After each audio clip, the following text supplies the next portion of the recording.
In the heart of Africa's largest economy, a new vision is unfolding. A vision built on collaboration.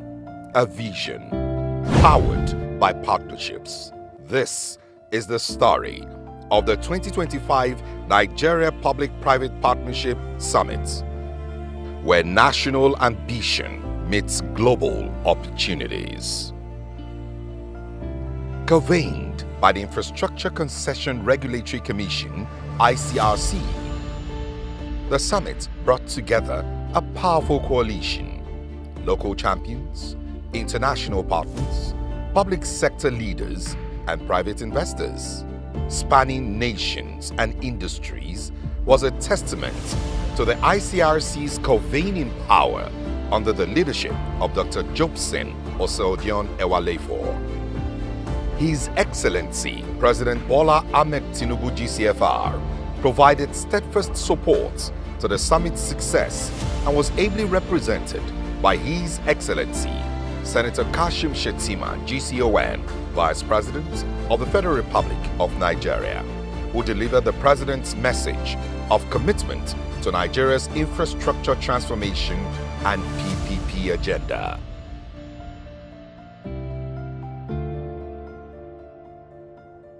We are not looking for investors to carry burdens, no. We are offering opportunities to create value. We seek long-term partners who are ready to help us bridge our infrastructure gap with purpose and precision. We have strengthened the Icrc and enhanced its capacity to regulate, superintend, and de-risk PPP transactions. We are determined to deliver infrastructure that is both sustainable and inclusive. And in President Bola Ahmed Tinubu, you have an ally who understands your language, who speaks the language of business, who grew up in that ecosystem. Today, let us chart a new path, not just as government and investors, but as partners in nation building.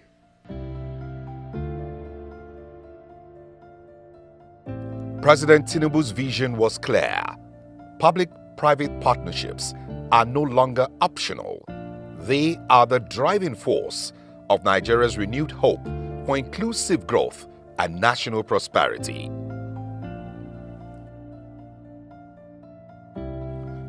In his welcome address, Dr. Jobson Ewalefo shared Nigeria's bold PPP roadmap, anchored in transparency, efficiency, and strategic collaboration.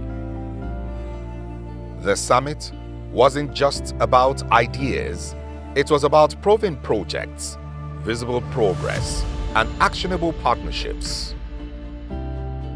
Global partners brought energy and urgency to the table, affirming their readiness to invest in Nigeria's future. When it comes to the Icrc, for us in the Ministry of Interior, we've been very lucky with the understanding in terms of PPP. And of course, we know the fact that no country develops at this rate, not even in China, not in America, not anywhere in the world, without the private sector. It shows that this is a government that understands what it takes to take Nigeria out of the woods. Mobilizing private capital is critical. Focusing on private capital through public-private participation and partnerships can bring this critical gap to a close. Now more than ever, partnerships are not optional, they are essential. So at the African Development Bank, we have long recognized the pivotal role of infrastructure as a catalyst for inclusive growth, regional integration, and economic resilience. It is therefore critical to mobilize both the public and private sectors and the MDBs and DFIs like the African Development Bank and also the IFC to work together through well-structured, transparent, climate-resilient, and commercially viable PPPs. Government has limited fiscal space and on its own is not in a position to finance the critical trade-enabling infrastructure that will spur inclusive and sustainable economic development. It is in this context that we're encouraged by the steps the federal government of Nigeria, under the leadership of President Tinubu, has undertaken and implemented. These bold market reforms have positioned the country well to withstand external shocks. It is such market-friendly policies that will make Nigeria an even more attractive investment destination.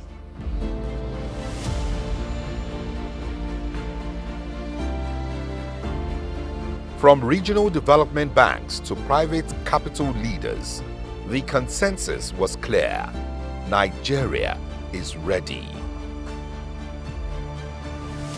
Day one set the tone, with high-level panels focused on leveraging PPPs for infrastructure, housing, aviation, and national competitiveness. The conversation explored how innovative financing, from pension funds to diaspora instruments, can de-risk investments and accelerate growth. First and foremost, let me start with the Icrc to thank them for actually coming up with this particular team and a program like this. I think it has come at the best of times. So even as government makes promises and commitments to addressing this, the government cannot really raise the funds to do it. So PPPs have become the key. But I'm very happy today. This topic and the government that is in power. There's the political will to change the narrative. And for those who have been following the indices, they will see that definitely things are turning for the good. Well, I think Icrc came into being since 2005, but most of the impact has been in the last few years, particularly these 2 years. Moving into the future after these discussions, that things will be stretching out to make it a little bit more easy, both in terms of agencies that are superintending over some of these areas, and then the sectoral components that are needed to actually put together a complete structure. Stakeholders management is more than 70% of PPP delivery. If you do not manage relevant stakeholders, then you cannot succeed, no matter how great the ideas are. That's why collaborating with the private sector is not only optional, it becomes very much essential. And we have to know that housing is infrastructure, in the sense that we often think that infrastructure is roads, rail, power, but housing is just as critical as those. Currently, we have 10,112 housing units under construction nationwide. Out of these 10,112 housing units, only 3,500 units are government funded. The rest of over 6,600 are being delivered through the PPPs. And in fact, our PPP sites are even progressing faster than most of the budget-funded ones. This proves to you that value of smart and well-structured PPPs or partnerships can work. I think both the public, the government funding, and the private sector funding or under PPP is very essential to ensure that even the teachers, the nurses, and artisans, and everyday Nigerians, they have access to decent housing. We need both the PPPs and funding and one scale of delivery, and the other scale we need inclusivity and affordability for the government funding. For the 10,000 houses that we are doing now, 10,112 houses we are creating nothing less than 250,000 jobs, direct and indirect jobs. And they are earning incomes as high as 150,000 monthly. We have some bottlenecks, some of the bottlenecks that we have on the PPPs that we have. But we are able to overcome them due to the current DG of the Icrc. Talking about the numbers of what the infrastructure gap is will not solve the problem. The real solution is rolling our sleeves and getting down to what the reality is, and that's one, project preparation. There's a whole lot of work being done, and I know Icrc is doing a lot of that in terms of advisory as well. By the way, DG, congratulations. I think you are distinguishing yourself, as we discussed about 9 years ago. Infrastructure development has been an issue because it involves a lot of capital. So what we are doing presently, we are trying to see to develop bankable projects. Reliable infrastructure is the backbone of any thriving economy. And ICRC has been doing a very good job. 65 years down the line, independence in 1960. And we have been having successive governments, and they also have been trying to build infrastructure for the nation. But in the last 2 years, it has been different because we have a new leadership in the country that thinks infrastructure, dreams infrastructure, and wants infrastructures that will cut across the state or the federation. These sessions reinforced the summit's central message: government must enable, but partnerships must lead. The summit spotlighted blended finance, capital markets, and asset-backed infrastructure models as the way forward. More than 90% of the investment was in foreign currency, and it came from outside Nigeria. We must find a way to make most of the funding that goes into infrastructure to be in Naira. The lifestyle of Nigerians demand subsistence cash flows. And until we begin to raise investment instruments that align with that lifestyle, Nigerians will continue to shy away from investing in infrastructure-related investment assets. As international investors who should continue to believe Nigeria's potential and future, and to see what happens to this country. So when you talk about certain sectors, infrastructure sectors, certainly in the social infra space, so education, housing, healthcare, none of these projects, or 99% of these projects, are not going to be done on a purely privately financed basis. They're going to need some kind of viability gap funding, whether it's upfront capex reduction or ongoing subsidies. Certainly, ESG is quite important for us at the African Development Bank. This is one area that we look at. We go beyond issues of commercial viability to look at these elements in our projects and make sure that these are well mainstreamed and factored into the PPP projects and infrastructure projects. We still have to come back to the issue of policy, sanctity of contract, to give confidence to not just only the wholesale investors, but also to retail investors. Even though we're going to finance, we're going to pay our concessions at a dollar rate, we must be able to generate the Naira. And therefore, the regulation within the country must be able to afford us to pay back those concessions in Naira.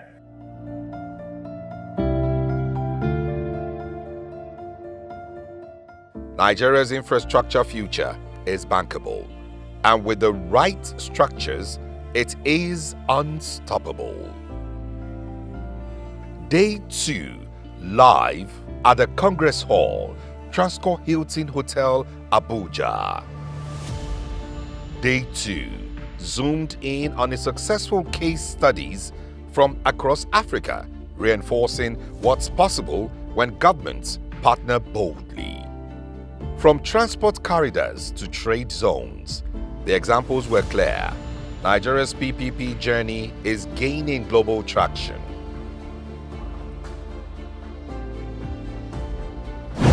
When I looked at the topic or the theme of the summit, Unlocking Nigeria's Potential, I was going to send a message to the DG that the answer is simple. Just find who locked it in the first place and collect the key from him. That might be an easy way. If you take it from the government expenditure perspective, every country you goes in, we have said that the magnitude of government expenditure is always increasing, the revenue is very stagnant. And then this brings demand on the budget to be higher to meet the existing demand of the infrastructural development. And the new paradigm shift is to go into what we call PPP arrangement. I would say that one of the key takeaways, looking at the way that the PPP was structured and how the private sector came in, one of the key takeaways was really that when you scope a project properly, which I believe was one of the failures in the public sector's attempt, you have a model that becomes replicable. You can continue to take this template and implement it in the future. Because I had an interaction with the Infrastructure Concession Regulatory Commission, and I'm telling you, years ago, I was marveled at the kind of resources they had in terms of intellectual property, the ability to decipher complex revenue models that were broken into future revenues. People should always keep in mind that there's a P in that PPP that represents partnership. We are not competing. Nigeria's transport revolution was front and center, led by visionary ministers, private concessionaires, and financiers.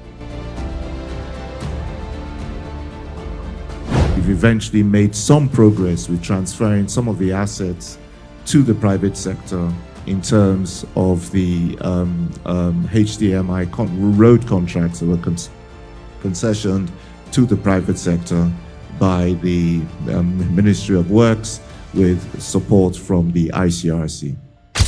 Generally, roads have a very, very important impact in Nigeria. We really do not have a lot of transportation using rail, so we have to rely on the roads. And we've seen the impact especially on that project, on how it has affected the lives along that area. PPP roads are less than 10%. We have a huge amount of rural roads that have impact on agriculture, rural development, and so many things. We have competing sectors such as education, health. So the earlier we get the big roads onto a platform of PPP, the earlier for us to free resources to be able to put into these other sectors that you cannot necessarily commercialize. Having more conversations. Icrc is doing a wonderful job. We have seen a clear line of sight, and that line of sight ultimately gets recompensed through, for example, the revenue stream that comes. So we provide the convenience, we provide the assets, we provide the safety, security, all of those wonderful things, and that money comes back. But if you cannot see that predictability and that ability to get that money back, why would you put the money in the first place? So it's a purely business thing. And again, without going into too much depth, since Monsieur Fati already said it publicly, I'll say it. This comes with a 15% IRR at that level. If I recall correctly, I think there's some upside sharing mechanisms if we outperform that. And that helps the investor to also want to go. And if it gets above a certain level, both sides win. So you are able to create a structure where it's a win-win, it's a balanced structure across the board. The background to setting up the agency was specifically to separate the policymaker from the implementer. Prior to that, we used to be just part of the Department of Transport. I was the chief director in the Department of Transport with a huge number of people working in the Department of Transport or under the Chief Directorate of Roads. And what we found that there was always a conflict of interest. Although we had the roads board, the conflict was handled very badly. There was no independent review of the work that we did. And as part of the new dispensation in South Africa, because this happened all after 1994, we decided that we have to make sure that we reduce the conflicts, but we also provide services to the country as a whole. So each one had a strict mandate as to what you do. So we separated that, set up the National Roads Agency in terms of its own act. Government needs, one, the object of this meeting is maximizing government through PPP. Government cannot do all the roads. The economically non-viable roads are what government should be moving their capital into. While after identifying the viable roads, let the private sector give the enabling environment, creating an agency that's independent, that the international community or the local community, the investing community can trust to deliver those assets once you hand it over to them. But there is a strong case as well for competition in the provision of services, and that supports separation. And that probably explains why many countries where competition has been introduced into the rail, that the compromise has been partial separation, or what you call disintegration, where the infrastructure manager also runs services or runs operations in competition with other operators. But when vertical separation is complete, the main problem is to ensure that the monopoly infrastructure manager does not abuse its position. And this requires robust regulation. And you look at the funding gap, which cannot be actually financed through public financing. We opted for PPP through HDMI, and the good story is about Akwanga, Lafia, Makodi Road. On the whole, we can say that comfortably that the Ministry of Works and of course the federal government of Nigeria will not be able to fund this road project, and therefore the PPP model is the best option for Nigerian roads. What PPP does for me is that it maximizes the performance of our road infrastructure. It takes a couple of years to build an infrastructure. That's where value can be maximized. And any concessionaire would look at how to manage that infrastructure over the concession period. The message was simple. PPP models are delivering faster, better, and more efficiently. The summit's energy conversations emphasize sustainability, reliability, and private-led investments. One of the regulatory instruments issued by the Commission was the tariff order, whereby we make it mandatory for the distribution company to have a certain percentage equivalent of their current offtake as renewable energy within their franchise area. All those have been done in order to encourage investment and adoption of renewable energy in Nigeria. We have the best mini-grid regulation in terms of commercial viability, technical requirement, and so on. What we just need to revise is to up that capacity limit of 1 megawatt to at least 50 megawatt. If you have already bought the houses, go and sell them and come quickly and start investing in the renewable energy. There's never better time to invest in the sector. We now need to sit down, develop creative ways around how we will collaborate with each other, both from the government side as well as from the private sector side. Being a reform agency, we look at what it is in the sector that we need to do or propose to government to do to ensure that private sector can come in and operate sustainably. And DG Icrc mentioned earlier that PPP is dynamic. So you have to keep coming back and having those conversations with private sector. Mr. President has graciously enabled this by laying the right policy, regulatory and legislative foundations. I must commend the members of the National Assembly and the regulator for enforcing the Electricity Act 2023. That has been the game changer for us in the sector. The regulation is there now. We have plans spanning years. What we look for now and into now, with this openness in the sector, that we are going to get partners, people that will come in with their fund to come and collaborate with the project that has been identified, to be able to fill the gap. These are what we are working upon. And for capital to flow, you must get the alignment of interests and you must get the incentives properly put in place. When you have the right incentives, it creates the right culture.